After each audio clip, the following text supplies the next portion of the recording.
The commissioner who never rests is standing down. Big 12 boss Brett Yormark announced Thursday that he won't pursue a membership invitation for Connecticut at this time, explaining that a joint decision with Uconn officials was made to pause our conversations. Translation: this isn't the time for additional Big 12 expansion, but the right time could present itself eventually, perhaps in 12 months, or 36. After all, Yormark is locked on 2030, when the Big 12 negotiates its next media rights contract.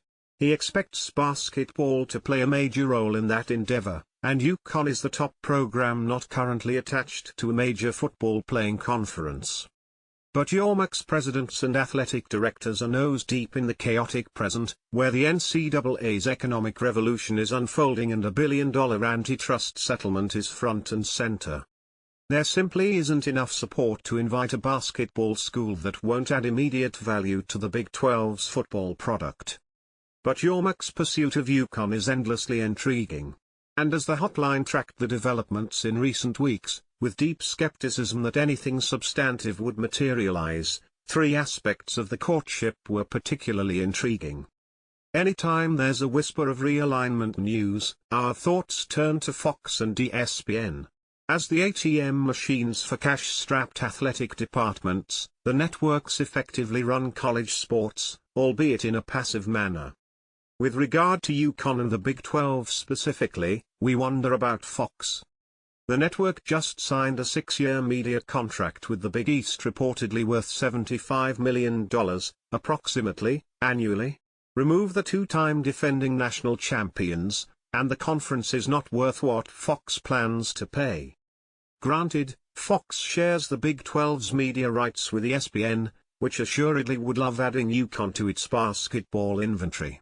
But in theory, expansion should make sense for the conference and both partners.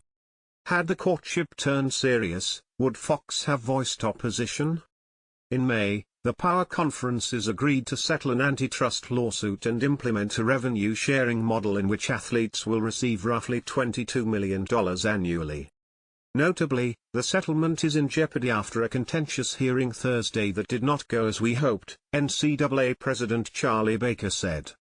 Membership in the Big 12 aligns with Uconn's revenue needs if the Huskies plan to fund their football program at the highest level.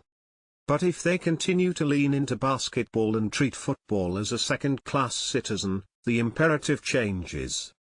Uconn's basketball peers, Kansas, Kentucky, North Carolina, Duke, etc., cannot plow $20 million into revenue sharing with basketball players.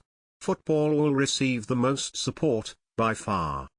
In theory, the Huskies would need $4 million to $6 million annually to fund basketball at a competitive level.